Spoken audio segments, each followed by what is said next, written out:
Halo guys, welcome back to our school YouTube channel.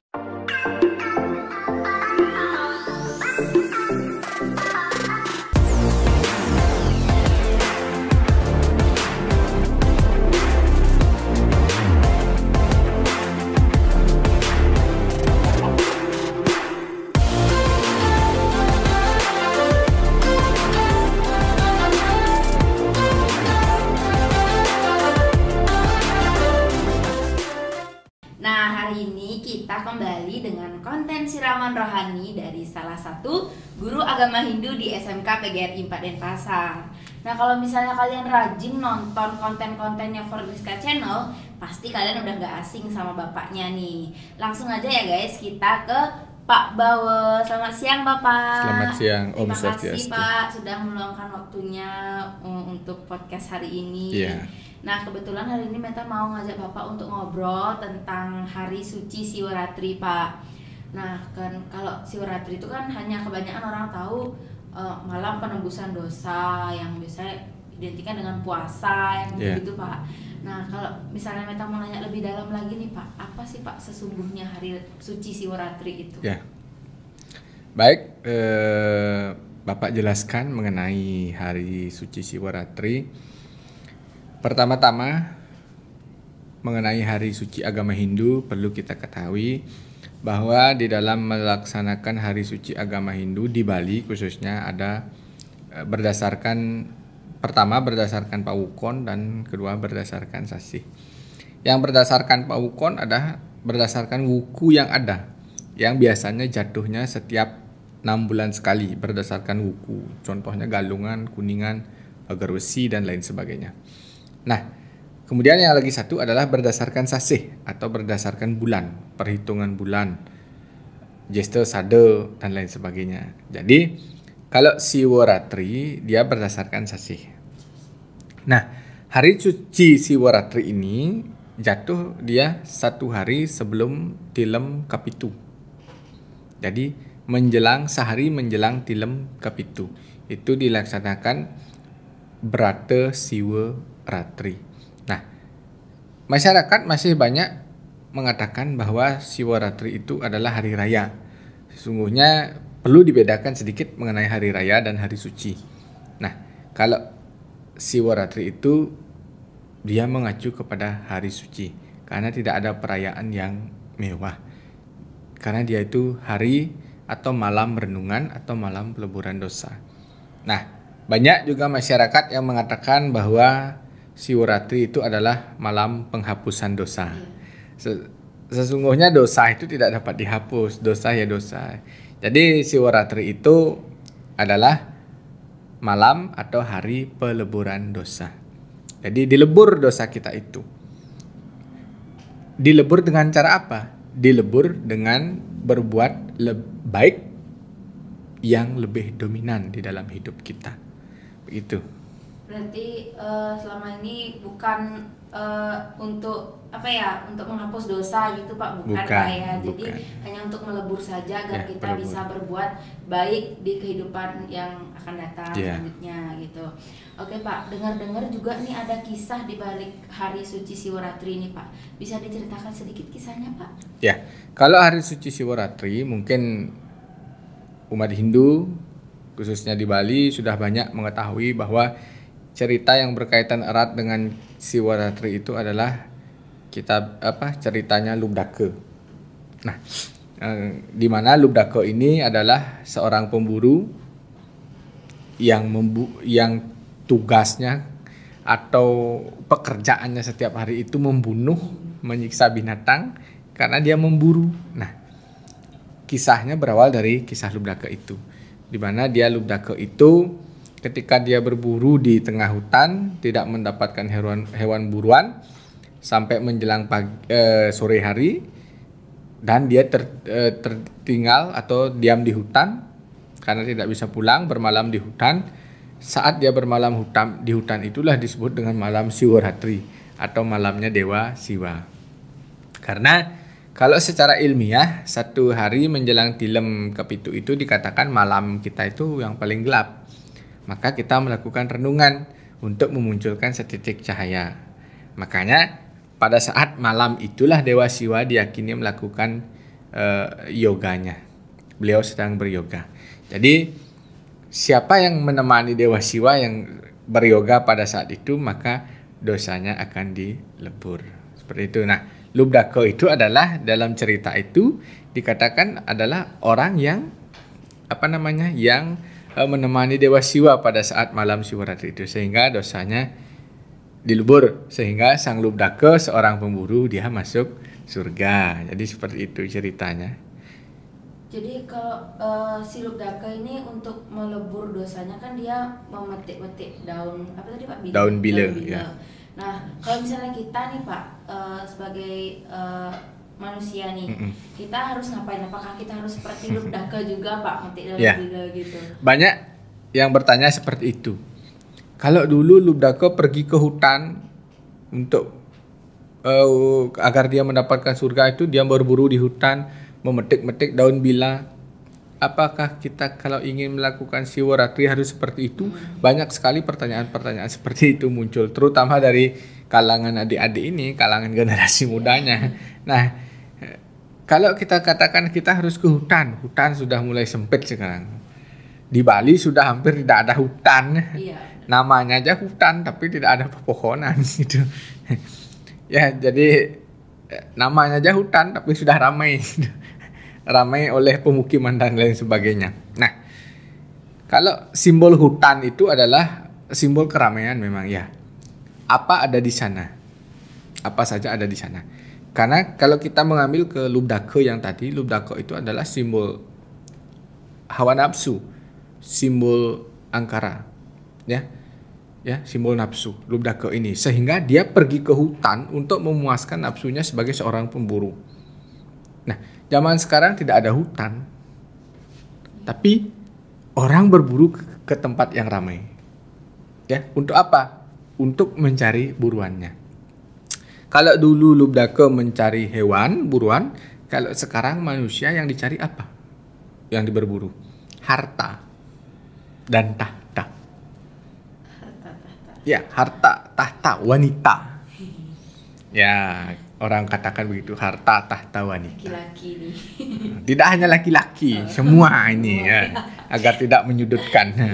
Nah, jadi dalam hal ini, kalau dulu Lubdaka dia akan merasa senang ketika mendapatkan hewan buruan. Manusia juga sekarang seperti itu. Terkadang mencari tempat ramai untuk apa? Untuk kebutuhan ekonomi, berjualan dan lain sebagainya. Itulah maksudnya. Makanya kitalah Lubdaka saat ini. Manusia itu adalah Lubdaka saat ini. Lubdaka itu adalah gambaran cerminan manusia itu. Ya, di mana manusia itu, semua manusia punya nafsu. Tidak ada manusia yang tidak punya nafsu. Cuman nafsunya itu berbeda. Kamunya itu berbeda. Ada yang ingin tahta seperti yang Bapak katakan tadi. Ada yang ingin harta. Terlalu mabuk mencari harta. Kalau di dalam cerita Lubdaka kan terlalu terlalu menggebu-gebu untuk mendapatkan hewan buruan tanpa disadari sudah sore. Manusia kadang kan seperti itu. Karena ingin mendapatkan kekayaan yang melimpah tanpa disadari nilai-nilai dharma diindahkan. Korupsi dan lain sebagainya. Jadi seperti itu. Jadi kalau saat ini kita mau melaksanakan Brata Siwaratri itu bukan berarti kita harus seperti Lubdaka dulu, pergi ke hutan, naik daun bila. Syukur-syukur tahu pohon bila. Sampai di hutan nggak tahu pohon bila, nanti pohon lateng dinaikin di sana, bahaya kan. Nah, jadi seperti itu. Jadi cukup kita melaksanakan Brata Siwaratri itu dengan kemampuan kita saat ini. Ya. Yang pertama kuncinya adalah pengendalian diri itu. Itu kunci dari pelaksanaan Brata Siwaratri. Siwaratri itu bukan adu kuat. Adu kuat apa? Adu kuat begadang, adu kuat puasa. Bukan itu yang tidak adu. Tapi bukan seberapa besar, seberapa lama kamu tidak bisa tidur dan tidak bisa makan, tetapi seberapa ikhlas yang kamu lakukan. Jadi seperti itu, Meta. Jadi kuncinya harus ikhlas ya Pak Ikhlas. ya. Oke. Nah sekarang kan zaman sudah modern Pak. Kita udah susah nih cari yang namanya daun bile. Kalau misalnya kita mau sembahyang nggak ada daun bile, kita bisa pakai daun apa Pak? Kalau tidak ada daun bile, cukup pakai bunga saja. Kok pakai bunga? Pakai bunga. Tapi kalau sembahyang khusus Siworatri itu biasanya kalau di sekolah-sekolah, kampus atau tempat-tempat khusus biasanya memang menyediakan daun bile untuk melaksanakan persembahyangan Siworatri itu. Jika ada, jika tidak ada kita sembahyang normalnya seperti dengan menggunakan bunga biasa saja. Oke, kalau misalnya Siworatri juga nih Pak, kan biasanya ada sembahyang jam 6 sore misalnya gitu, jam 12 malam gitu Pak. Apakah ada mantra khusus atau kita biasanya panca sembah saja? Ini berkait dengan mantra sebenarnya. Ya. Jadi Bapak jelaskan dulu Siworatri itu. Jadi kalau kita mengacu kepada cerita Lubdake ya, Lubdake itu pergi dari rumah pagi hari. Sebenarnya kita sudah sembahyang gitu. Kemudian siang hari sampai di hutan, kemudian sore hari udah sembahyang lagi sore harinya. Sore hari kemudian karena ketakutan mulai tengah malam mulai naik pohon bila. Sembahyang. Sampai di atas pohon bila itu ketakutan lagi jatuh dari pohon, menghindar rasa takut memetik. Ya, sampai pagi itu. Paginya sembahyang lagi. Nah, jadi persembahyangan saat Siworatri itu dilakukan boleh kalau bisa dengan mantra-mantra khusus boleh. Tentu mantra khususnya adalah mantra Siwa. Ya, mantra Siwa karena Siworatri itu adalah malamnya Dewa Siwa. Ya, yoganya Betara Siwa. Barang siapa katanya yang dapat menemani Betara Siwa beryoga, maka akan diberikan surga. Seperti Lubdake itu seorang pemburu yang bisa masuk surga. Jadi mantra-mantra pada saat umumnya keramaning sembah umumnya cuman kalau dipimpin oleh seorang pendeta atau seorang pemangku, tentu beliau akan mengucapkan paling tidak ada satu bait mantra Siwastawa. Ya, Siwastawa. Kemudian kalau tidak bisa, kalau adik-adik sembahyang sendiri, kalau tidak tahu mantra, apakah karena tidak tahu mantra Dewa Siwa akan batal? Akan tidak melakukan Siworatri? Tentu tidak kan? Nah, seperti yang Bapak katakan tadi, seberapa ikhlas ya. Jadi mantra itu penting ya, penting, tapi yang lebih penting itu adalah keikhlasannya. Ya. Kalau tahu mantra, gelur-gelur mantra biar tujuannya pangtawangar aku dua memantra kan tidak ikhlas. Iya. Ya kan? Nah, itu. Jadi kalau mantra Dewa Siwa digunakan. Mantra atau puja Dewa Siwa itu ada banyak. Yang paling sederhana apa? Om Nama Siwa. Paling sederhana. Om Triambakam Yajamahi Sugandi Pustiwardanam Purwa Rukami Wabandana Mertior Muksyama Murtad. Itu mantra Dewa Siwa. Nah, mantra yang paling berkaitan dengan Siworatri itu adalah ada yang pernah saya baca, Siwastawa dia, yang paling menjadi berkaitan kenapa seorang pemburu ini Lubdake ini masuk surga. Karena ada di dalam sebuah mantra Siwastawa saya baca, Om Asucirwa Sucirwapi Sarwa Kama Gato Piwa Sintaya Dewam Isanam Sabahya Biantara Suci. Nah, itu slokanya seperti itu. Kalau ditembangkan mungkin lain jadi Om Asucirwa Sucirwapi Sarwa Kama Gato Piwa Sintaya Dewam Isanam Sabahya Biantara Suci. Nah, artinya maknanya dari mantra itu adalah manusia suci ataupun tidak suci, sekalipun melakukan pembunuhan dan mengumbar hawa nafsu, jika dia berbakti kepada Dewa Isana atau Dewa Siwa, maka dia akan menjadi manusia suci lahir dan batin. Itu maknanya Siwaratri. Makanya seorang pemburu seperti Lodaka bisa mendapatkan surga. Tetapi jika dia memuja Dewa Siwa dengan sungguh-sungguh, maka dia akan diberikan anugerah menjadi manusia suci lahir dan batin. Ya istilahnya kalau bahasa kekiniannya mungkin bahasa taubat ya. Kalau saudara kita bilang bahasa taubat. Taubat itu harus tulus dari dalam diri menyatakan iya bahwa saya akan berubah ke arah yang lebih baik seperti itu. Jadi itulah maknanya Siwaratri itu. Nah guys, buat kita nih yang suka salah paham tentang hari suci Siwaratri, di mana katanya dibilang dosa kita akan dihapus nih Pak, di malam kita begadang gitu kan, terus kita puasa itu bakal dihapus. Ternyata enggak guys, dosa kita tuh hanya dilebur ya Pak ya, untuk kita bisa berbuat baik ke depannya. Dan kita juga nggak perlu memaksakan diri untuk puasa begadang, karena itu semua juga percuma dilakukan kalau kita tidak ada keikhlasan dan niat ya Pak ya. Oke Bapak, terima kasih udah mau diajak. Saya tambahkan sedikit bahwa dalam melaksanakan Siwaratri itu, ada yang disebut monobrata, tidak berbicara itu ya. Tidak berbicara. Susah loh manusia itu kalau dia itu dalam keadaan melek, kalau tidak ngomong itu susah dilakukan. Nah, kecuali dalam keadaan sakit lain lagi ceritanya. Keadaan sakit lain. Nah, apa yang harus dilakukan? Kalau bisa ya tidak ngomong. Masa harus tidak ngomong?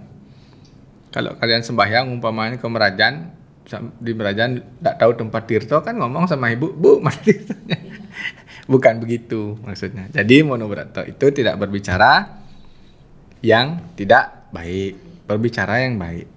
Ampun nang Siwaratri aja kone kumpul, akonnya menggosip, membicarakan kejelekan tetangga dan lain sebagainya, itu keliru dah.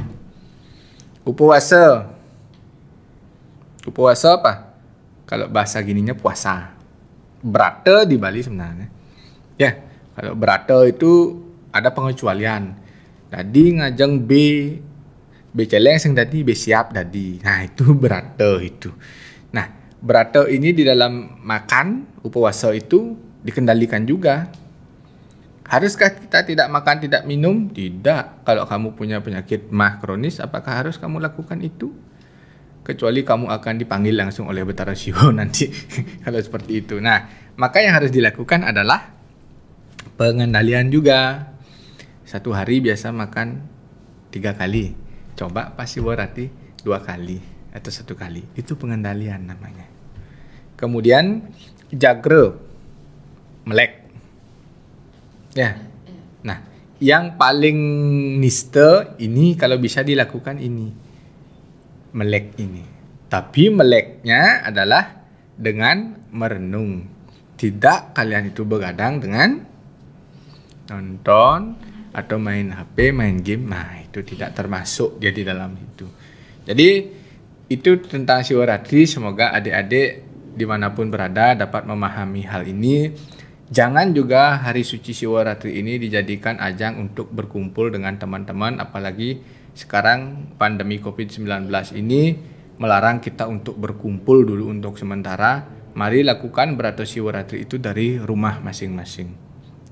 Dari rumah masing-masing dengan menerapkan protokol kesehatan. Demikian. Oke, terima kasih Bapak udah banyak kasih tahu kita tentang Hari Raya Siwaratri. Hari suci. Hari suci Siwaratri. Maaf guys, Hari suci Siwaratri. Nah, semoga Bapak sehat selalu ya Pak ya. Terima kasih Bapak. Nah, buat kalian yang nonton ini jangan lupa di like, comment, and subscribe. Dadah.